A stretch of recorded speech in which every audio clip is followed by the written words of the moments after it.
Hey everyone, welcome back, or welcome if you are new. My name is Tonya, and today we are going to be talking about all of the books that I read in August. So grab a drink, sit back, and relax so we can chit-chat about these books. So first, just a few little stats of how my reading went in August. So I read 7 books in the month of August, which is lower than I normally read, but I read quite a few that had higher page counts. The total number of pages I read was 3,128, which is about 600 or 700 more pages than I read in July, even though I read more books in July. So I had a bunch of chunky books this month, so that did kind of keep me at a lower book count. Of those 7, 2 were audiobooks, which I did 30 hours of total listening time, and then 5 were either physical books or ebooks. And I do usually keep those separate. I just prefer to do it that way. I think reading counts as both audiobooks and both in the physical or ebook. But just for me personally, as far as how I track it, I do keep my physical and ebooks separate from the audiobooks. So, all that being said, let's get into the books. So first up, we're going to talk about The Throne of Broken Gods, which is by Amber Nicole, and that is the second book in the Gods and Monsters series, and I have been loving this series. As I've mentioned in previous videos, I never thought that I was an urban fantasy fan, but this series, as well as the Crescent City series, has changed my mind about that. I think I do indeed like urban fantasy, and this series I've been really enjoying. This book was a 4.5 for me, so just a little bit down from the first book. The main thing that turned me off on the second book in the series is there was a sex nickname that I just could not handle.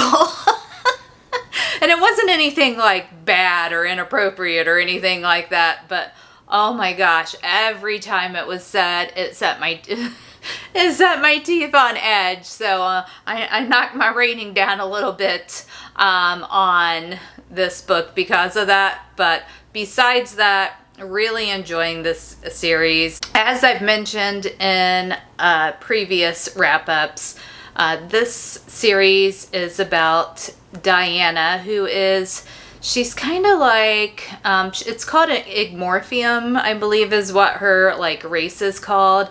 And she's basically kind of like a vampire, but with more abilities. So she can set things on fire. She can shapeshift. She can do a whole bunch of different things. But she can also get people's memories from their blood. It's called blood dreams. So anytime she consumes someone's blood, she has access to certain memories of theirs. And then the male main character is called Sam Kyle, and he's a forgotten god. He put himself into a self-imposed exile after the destruction of his homeworld. The people that Diana had been working for stole something that was of great importance, and then that kind of just led to her and Sam Kyle teaming up to try to kind of find this book. And then Kyle was helping protect Diana's sister in order to gain her help in finding this book that they were looking for. And things kind of just exploded from there. These books are very emotionally gut-wrenching. They will wring you dry. But at this point, lots of things have gone down. They don't know who they can trust. They've been betrayed at every angle. And I can't wait to see what's going to happen in the third book because, of course, the second book ended on a cliffhanger. So this month I will be reading the third book in the series, and I can't wait to find out what happens next. Then I read Bury Your Bones in the Midnight Soil by V.E. Schwab, and this one was a 4-star book for me. This was my first V.E. Schwab book that I read.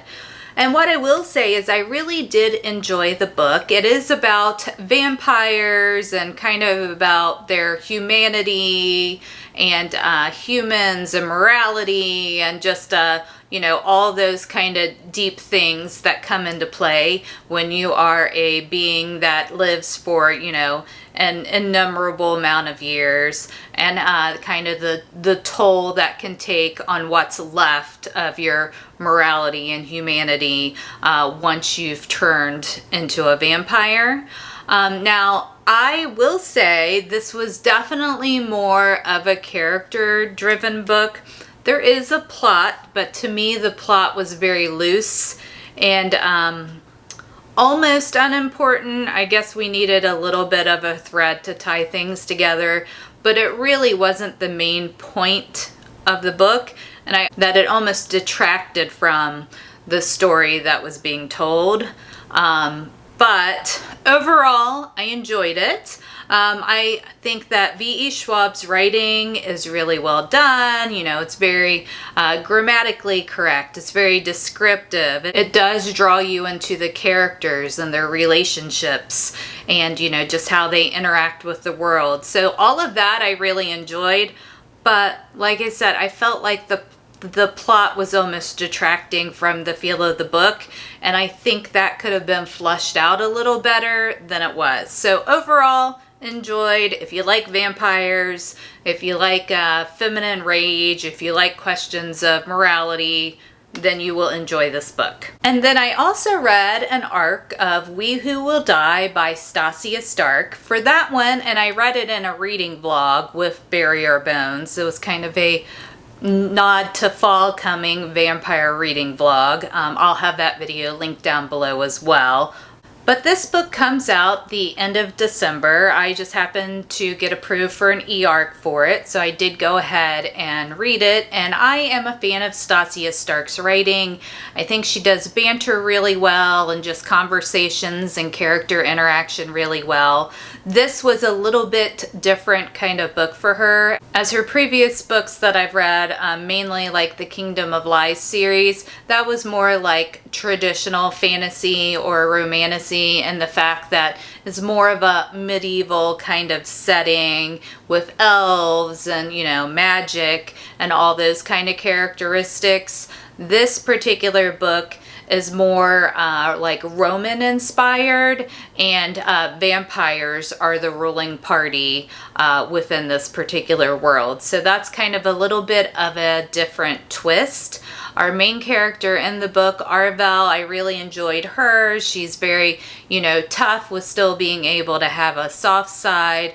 And I thought the world itself was done really well. Now, like I said, I read an arc of it, so I felt like there was some points that could have been fleshed out a little bit better in the plot, or even other points that we maybe could have just left out completely. I thought there was some points that weren't necessary. And that's kind of those different, just things that I felt could be fleshed out a little better or maybe weren't necessary, is why I landed at like a 3.75 to a 4.0. Now, if any of that will change prior to when it comes out the end of December, I don't know. Because there could still be edits made to the book at this point in time, but I would still say it's worth the read if you do like vampires, if you do like Stasia Stark's writing, and if you're looking just for a kind of easy read. I think this was just under 500 pages, is 400 and something, so it didn't take me too long to get through, and it's just something different, a little bit out of the ordinary to like the traditional vampire story we usually get. After that, I picked up The Knights of Eredor by Philip Quintrell, and this is one where I can't go into a lot of details about the plot because this is the 7th book in the Echo Saga series. There's 9 books total, and this was book 7. So there's a lot of build up to this point, but I will say if you are a lover of epic fantasy, then you have to pick up this series. I had never heard of it until this past year, and then I heard another booktuber recommend it and picked it up, and I have absolutely loved it. This one was a 4.5 for me. Nothing's been lower than a 4. The first book I did get in the series, I did give a 4 because there was just so much world building and so much different, just learning about the different characters and the magic system and, you know, the kind of the lay of the land. So there was kind of a lot of that information dumping in the first book, but ever since then, it's been a 4.5 to a 5 for all of the books. They have tons of different POVs in them, and you move all across this realm.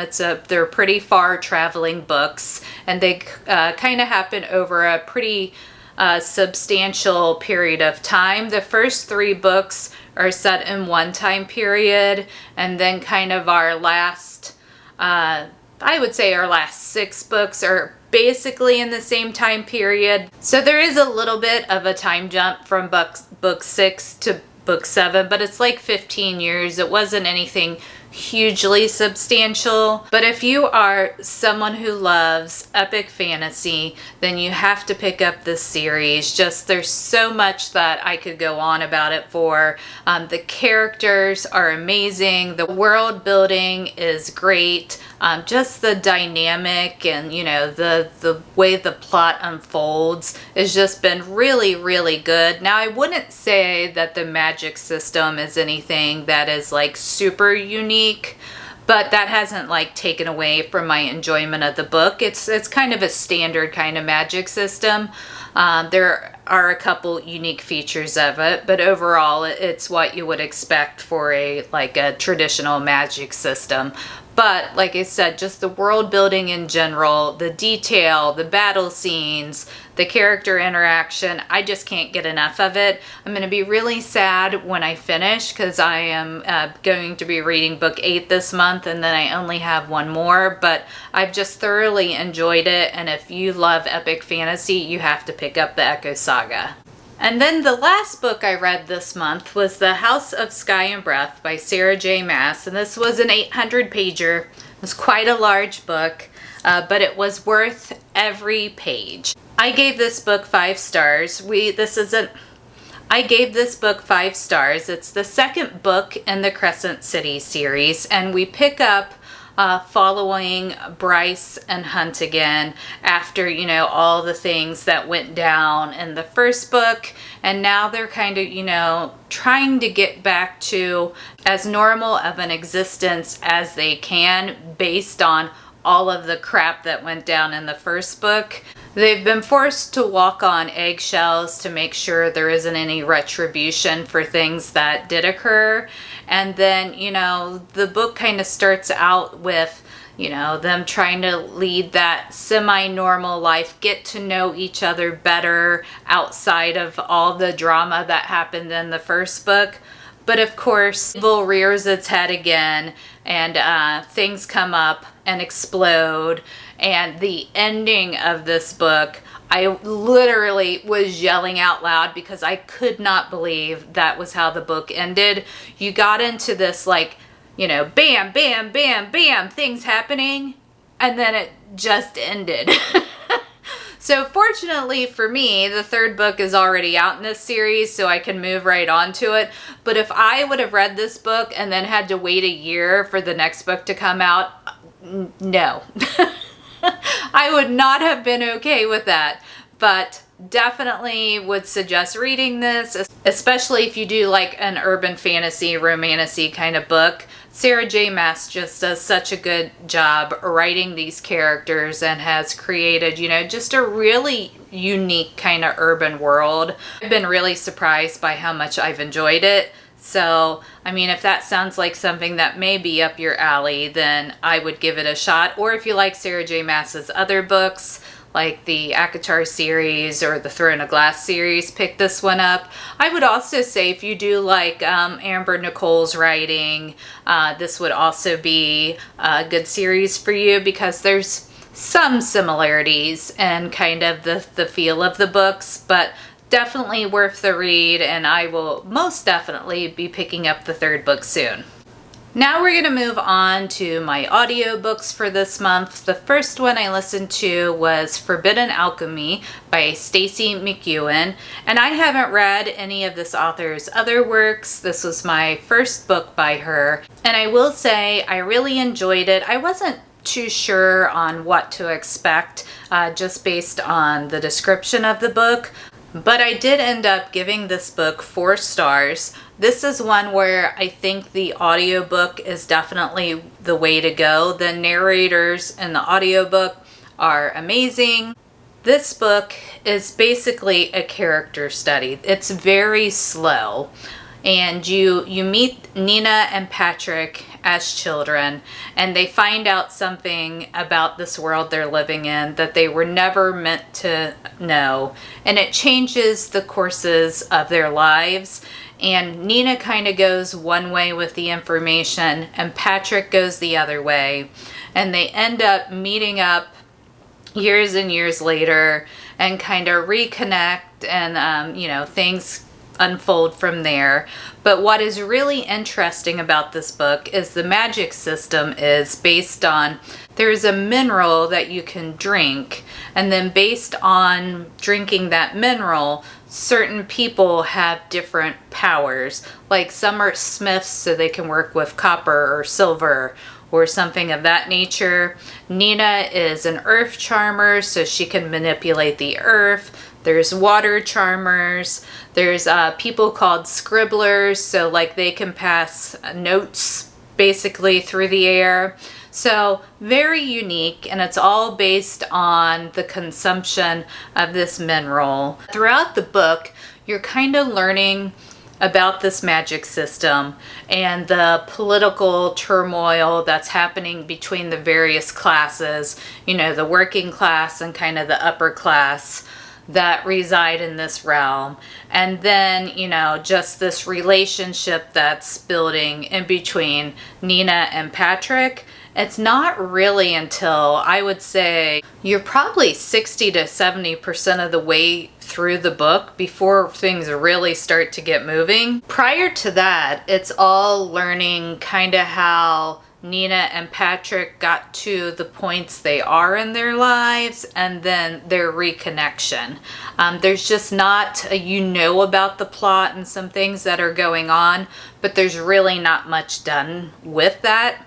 So this book definitely wouldn't be for everyone. If you don't like something that's kind of slower paced, then I wouldn't pick this one up. But if you're open to a really good character study and just unique magic system, then I would say pick up the audiobook. It'll be a good book for you. And the last book I listened to this month was Belladonna by Adeline Grace. This one, amazing, 4.5 stars. If you love like a gothic fantasy, kind of a slow burn romance, then you would enjoy this book.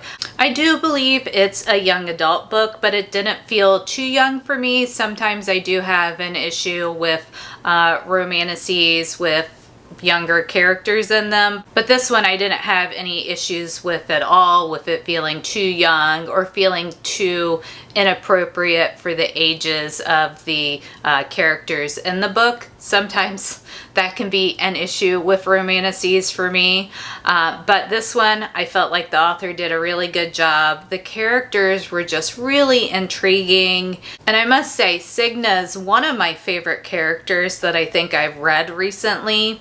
She is a young woman getting ready to hit her age of debut into society. She is from an aristocratic kind of background, but she's been followed by death throughout her whole life. And she has a very kind of unique outlook on death, which kind of does change over the book. And she also has a unique relationship with Death himself.